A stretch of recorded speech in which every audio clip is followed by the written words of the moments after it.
What's up mga kaborse? For today's video mga kaborse, ayan po, magluluto po kami ng caldereta, menudo, pininyahan, kanto na pansit at biko. Kasi po 1 year's death anniversary ng aking Junakers mga kaborse, yung baby boy ko.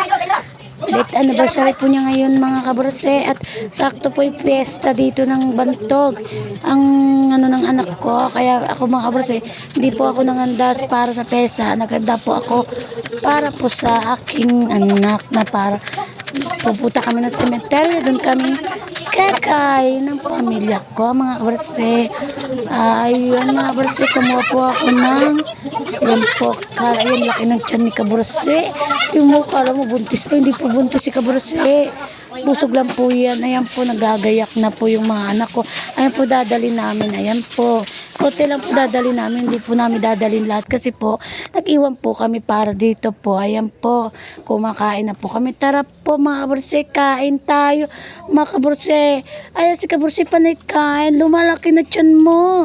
Oops na, ay hindi mo mabas. Ayan mo, kitang kita yung tiyan no, kalaki ni kaborse, kaya panikain si kaborse. Ayan po si kaborse, lamon, ay hindi lamon, kain po talaga, kain kaborse. Tara kain po, hindi kain sa sarapan si kaborse pagkain mga kaborse, di ba? Yan mga kaborse, tumataba na si kaborse kakakain mga kaborse. Ayan po, punong-puno. Ayan po ang mga panahon, dumidilim, di ba? Ayan po kaborse, mga kaborse. Yan po yung mga yan cemetery, mga kaborse. Pinuntahan namin po yung aking baby boy. Di ba mga kaborse?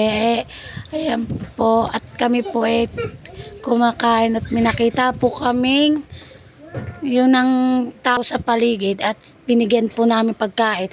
Di ba nga sabi nila, pag may pagkain, may biyaya, magbaagi naman po, wag maging maramot.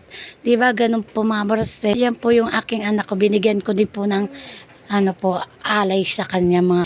Di ba po kasi baka kumain yung anak ko. Ay, ang mga kaborse, yan po yung, ayan po yung mga kasama ko po, ayan po sila, ayan po mga kaborse po, diba? Ayan, biko dinala ko. Ayan po, bait ng anak ko, binigyan ng tubig yung nabantay sa puntod ng anak namin, sa kain. Kaya mga kaborse, yan po yung puntod aking anak mga kaborse, diba? Ayan po aking mga kasama mga kaborse, yan po, yan po sila.